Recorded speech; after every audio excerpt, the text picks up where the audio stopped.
So branch account, ठीक है।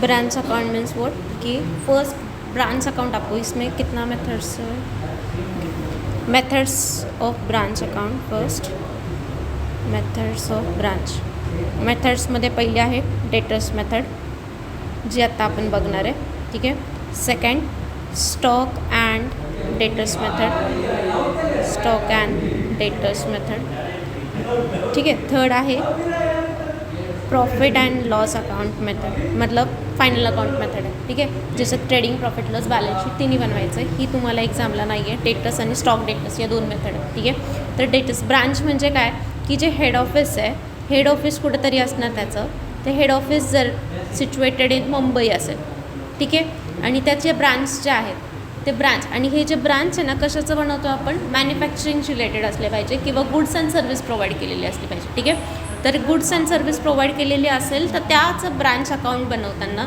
Posting कसं जाईल ते काढायचं। आता फॉर एक्झाम्पल हेड ऑफिस त्याचं मुंबईला आहे, ओके, आणि आपण काल एक्झाम्पल घेतलं होतं की बाटाचं शॉप आहे, ठीक आहे। बाटाचं जर शॉप आहे त्याचं हेड ऑफिस मुंबईला आहे, तिथं प्रोडक्शन होतं आहे, एकच ठिकाणी कुठेतरी प्रोडक्शन होणार, आणि त्याचं जे सप्लाय तो कुठं कुठं होईल, समजा फॉर एक्झाम्पल पुणे सिटीमध्ये होईल किंवा other than Jalgaon and all this, सगळे ह्या सिटीमध्ये त्याचं कुठं होतं आहे प्रोडक्शन, म्हणजे गुड्स डिस्ट्रीब्यूट करतो तो, बरोबर।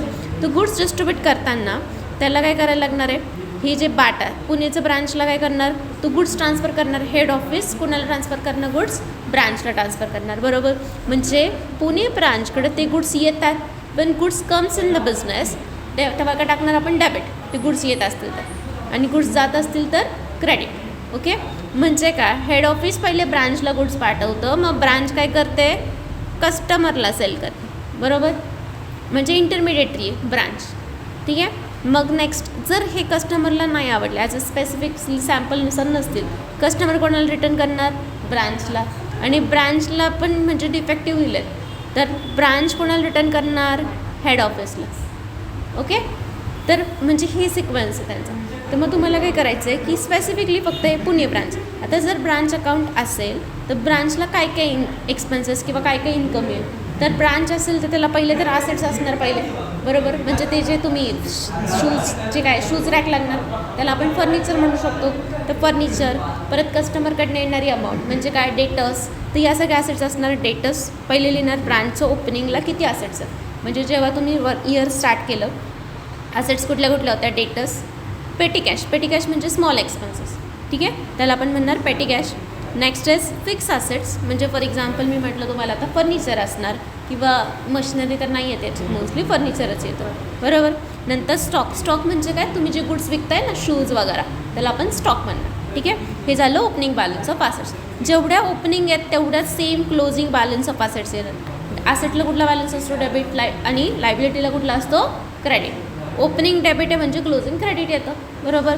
आता ह्या ज्या ओपनिंगला फॉर एक्झाम्पल डेटर्सचा बॅलन्स 40 असतात, तर क्लोजिंगला आपण 40,000 राहील का, नाही राहणार, कारण डेटर्सकडनं येणारी अमाऊंट चेंज होते ना, सो क्लोजिंग बॅलन्स कॅल्क्युलेट करायला लागतील तुम्हाला, ठीक आहे। Either we prepare debtors account किंवा कधी कधी गिवन असणारे क्वेश्चनमध्ये, बरोबर। Next opening balance of assets, closing balance of assets, okay. Next opening balance of liability, liability always have credit balance, credit, आणि डेबिटला क्लोजिंग बॅलन्स ऑफ लायबिलिटी, कळत आहे। हा जो फॉर्मॅट आहे त्यात फक्त तुम्हाला अमाऊंट पुट करायची, format same. Next is goods, आता आपल्याकडे येतात, goods send to the branch account, नाव लिहिलं मी goods send to the branch, कसली एंट्री ही, goods received from head office, head ऑफिसकडनं गुड्स मला आले तर मी ते डेबिटला टाकणार, पण हेच स्पेसिफिकली नाव टाकायचं goods send to the branch, okay, की बिकॉज त्याच्यातनं गुड्स सेंड टू द ब्रांचमध्ये आपण सगळे ॲडजस्टमेंट त्याच अकाउंटच्या हेडमध्ये रेकॉर्ड करतो। नेक्स्ट इज जर ॲज पर सॅम्पल नसतील तर ब्रांच काय करेल, हेड ऑफिसला रिटर्न करेल, तर मग काय लिहिणार, परत goods send to the branch, इथं लिहिणार ब्रॅकेटमध्ये गुड्स रिटर्न बाय ब्रांच, ब्रांचनी रिटर्न केले ना, so goods goes out from the business, goods गेले म्हणून क्रेडिट, कळत आहे। नेक्स्ट ब्रांचला एक्सपेन्सेस पण लागतील, जर ते रेंटवर असेल शॉप तर रेंट लागेल, वर्कर्स एम्प्लॉईज असतील तर सॅलरी लागेल, टी स्नॅक एक्सपेन्सेस लागतील एम्प्लॉईचे, tea snacks means what, sundry expenses, okay, किंवा स्मॉल पेटी एक्सपेन्सेस, वेजेस, हे सगळे झाले एक्सपेन्सेस, कॅशच्या अंडर रेकॉर्ड करायचे, बरोबर। नेक्स्ट एक्सपेन्सेससोबत इन्कम, आता या ब्रांचला इन्कम कुठनं येईल, जेव्हा ती गुड्स सेल करेल तेव्हा येईल, बरोबर। मग सेल्सचे दोन टाईप्स असतात, काय तर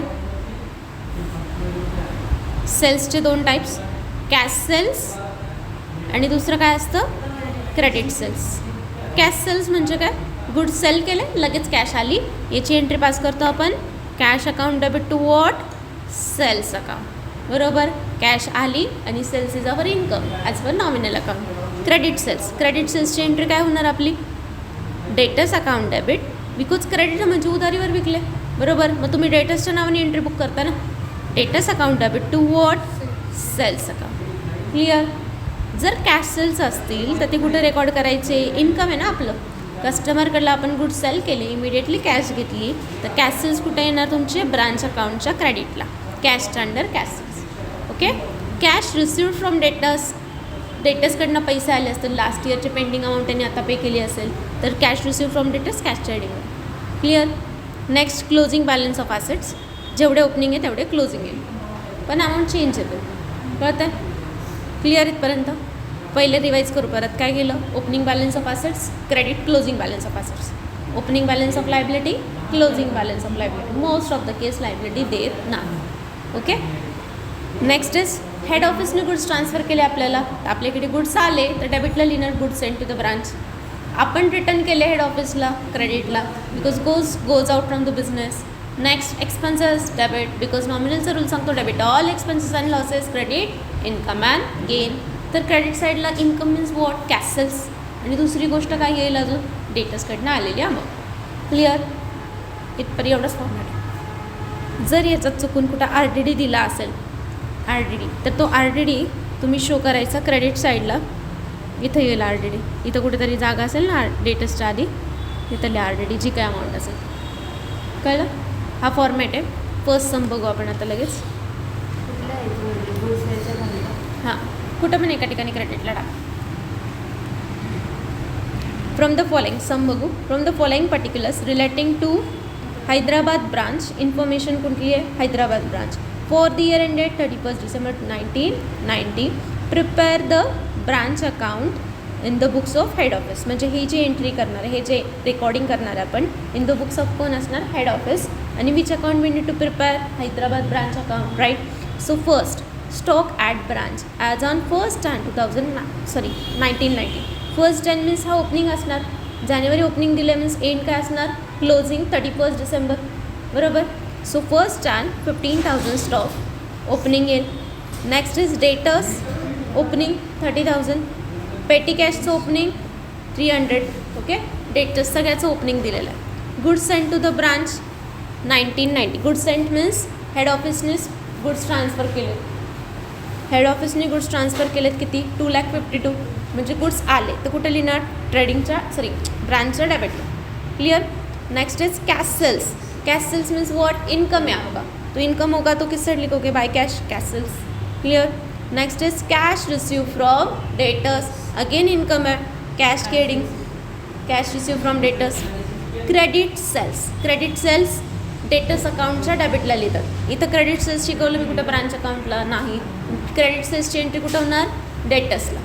debtors account debit to sales entry करतो ना आपण, सो डेटर्सच्या debit side. Next is cheque send to the branch during the, cheque send किया किसके लिए, एक्सपेंसेस के लिए, राइट. सो किधर आएगा, टू कैश की जगह क्या आएगा, टू बैंक, क्योंकि चेक लिखा है ना उधर. ओके. सो सैलरी, रेंट, पेटी कैश सगळं इथं येईल. Clear. Stock at the branch 31 December. 31 December म्हणजे काय असणार, हा closing, closing. So stock closing असेल, सगळं बघून फक्त पोस्ट करायचं, बघून लिहायचं. हो, चेक असेल तर बँक येईल, अदरवाईज कॅश. मग पेटी कॅशचं क्लोजिंग दिलं आहे, पेटी कॅशचं क्लोजिंग इथं लिहिणार तुम्ही, कुठे गेलं पेटीचं क्लोजिंग, बरोबर. Next, goods return by branch. Goods return by branch म्हणजे आपण ब्रांचचे, आपण गुड्स रिटर्न केले, goods goes out from the business, ब्रांचच्या क्रेडिटला लिहिणार. डेटर्सचा क्लोजिंग, डेटर्सचा इथे येईल, कळतं. सो स्टार्ट करू. पहिले काय लिहिलं आहे, स्टॉक ॲट ब्रांच, किती अमाऊंट आहे, 15,000. ठीक आहे. सो 15,000 डेट स्टॉकची अमाऊंट 15,000. क्लिअर. नेक्स्ट, डेटर्सचं ओपनिंग किती आहे, 30, तर डेटर्सचं ओपनिंग 30. ठीक आहे. पेटीचं ओपनिंग 300, पेटीचं 300. आता मी सगळं सम वाचलं, पण याच्यात काही फिक्स असेट्स नव्हती, पण मी फॉर्मॅट लिहिलं म्हणून डॅश कर. ठीक आहे. नेक्स्ट फिक्स असेट्स येत आपण. Next one, goods send to the branch during 1990. Goods send to the branch किती आहे? 2,52,000 म्हणजे हेड ऑफिसने ट्रान्सफर केले आहेत, म्हणजे इथलं डेबिटवाला असणार 2,52,000. समजतं. नेक्स्ट कॅश सेल्स किती आहे? 60. कॅश सेल्स इथं कॅश हेडिंग आहे ना, त्याच्यामध्ये income. Next cash received from debtors किती आहे? 2,10,000.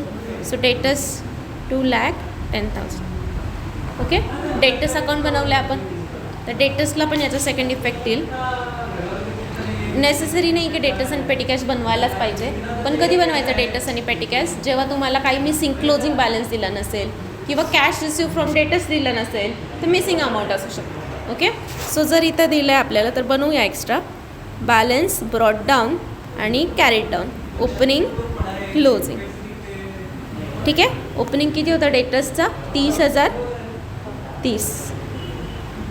क्लोजिंग बघूया नंतर खाली देतील तेव्हा. आता एक एंट्री कुठली होती? Cash received.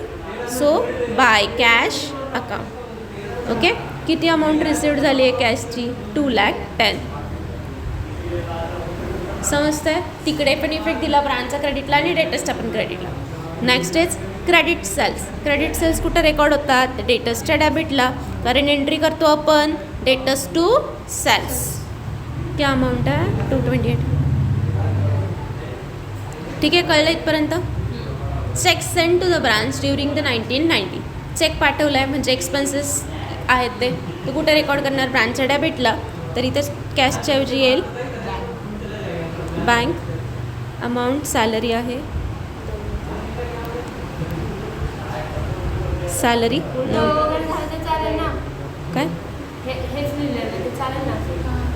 त्याच्या पुढे लिहा ना, सॅलरीच्या पुढे. रेंट 1,500. पुढं पेटी कॅश 1,100. सॅलरी 9,000. पेटी कॅश. ठीक आहे. डन. Next is stock. कधीचा आहे? 31 डिसेंबरचा. हो, त्याच्या अंडरच येईल. टाक ना त्याच्यात. मग ठीक आहे, ते टाक ना त्याच्यात. स्टॉक कधीचा आहे? 31 डिसेंबरचा. 31 डिसेंबर म्हणजे क्लोजिंग असणार 11,000. बरोबर. सॉरी 25,000 ही टोटल या एक्सपेन्सेसची. सो स्टॉकचा क्लोजिंग किती आहे? 25,000. ठीक आहे. नेक्स्ट वन बस नाही. नेक्स्ट पेटी कॅश 200. सो पेटी कॅशचा क्लोजिंग 200. नेक्स्ट आहे गुड्स रिटर्न बाय ब्रांच. किती आहे? 2,000. गुड्स रिटर्न बाय ब्रांच म्हणजे हे वालं goods send to the branch heading टाकायचं. किती आहे? 2 ना. 2,000. नेक्स्ट डेटर्सचा 31 डिसेंबर मीन्स क्लोजिंग बॅलन्स आहे 48. So right year debtors closing balance is 48 आणि डेटर्सच्या पण क्रेडिटला 48,000. कळतं? आणि पेटी पण बनवू शकता तुम्ही. पेटीला पण मिसिंग असू शकता. तर डेबिटला काय देणार? To balance brought down. पेटीचं ओपनिंग किती होतं? 300. Closing by balance carried down. किती होता कॅरीड डाऊन? 200. आणि इथं पेटी एक्सपेन्सेस पण रेकॉर्ड केलेत ना आपण. टू कॅश किती? 1,100. तर इथं येईल टू बँक, कारण ते एक्सपेन्सेस चेकने पाठवले ना. ठीक आहे. किती होते ते? 1100. टॅली करायचं आहे अकाउंट. मोबाईल पडेल 1400. ॲक्च्युअल पेटी एक्सपेन्सेस नाही ना? नाही, ते काढायचं. आता हे 1400 टोटल. ठीक आहे. मिसिंग काय येईल? बाय ॲक्च्युअल पेटी एक्सपेन्सेस. म्हणजे मला माझ्याकडे 300चा बॅलन्स होता. 1100 रुपये मला हेड ऑफिसने पाठवले एक्सपेन्सेस करायसाठी. त्यातले मी किती खर्च केले? 200 शिल्लक होते. म्हणजे माझ्याकडे किती राहिले? 1200. कळतं? तर हे टॅली झालं. पण याचा इफेक्ट तिथं नाही द्यायचा ब्रांचला आपल्याला. ही मिसिंग फिगर होती ना, याचा इफेक्ट नाही द्यायचा आपल्याला तिथे. कळतं? डेटर्सचं पण सगळं लिहून झालं आहे. डेटर्स टॅली करा. जर तुमचं सगळ्या एंट्री बरोबर असतील आणि डेटर्सला काहीच मिसिंग नसेल, debit is equal to credit म्हणजे दोन्ही अमाऊंट सेम टॅली होईल. आता इथे बॅलन्सिंग फिगर आहे हे बघ, 228 + 30 म्हणजे 2,50,000 58,000. ठीक आहे. इथं पण हां टॅली होते 210 + 48 ते पण 258नेच टॅली होते. हां कळतं आहे? म्हणजे टॅली होते, याचं मिसिंग काहीच नाही. जर मिसिंग काय असतं माहिती आहे का, जर मिसिंग दिलं असतं तर एकतर कॅश रिसिव्ड ही वाली मिसिंग असू शकते, किंवा ही मिसिंग असू शकते कॅरी रिटर्न, किंवा क्रेडिट सेल्स. पण क्रेडिट सेल्स जरी मिसिंग असले तरी आपल्याला ब्रांचला इफेक्ट करत नाही, कारण त्याचा इफेक्ट जात नाही. कळतं, या दोनच अमाऊंट चेक करायचे. नेक्स्ट आता टॅली करायचं तुम्हाला branch account. So total of पहिले क्रेडिट, इथं लायबिलिटीज नव्हतं dash, closing balance of liability पण नव्हतं डॅश. सो 2 प्लस हे किती आहे 60 + 210 272 272 कॅन्सल झालं.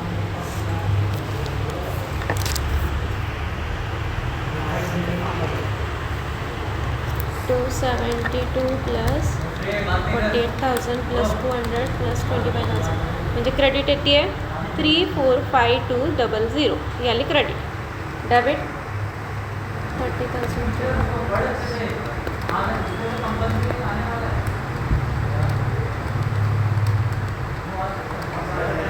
3089 म्हणजे कुठली छोटी येते डेबिट, बरोबर.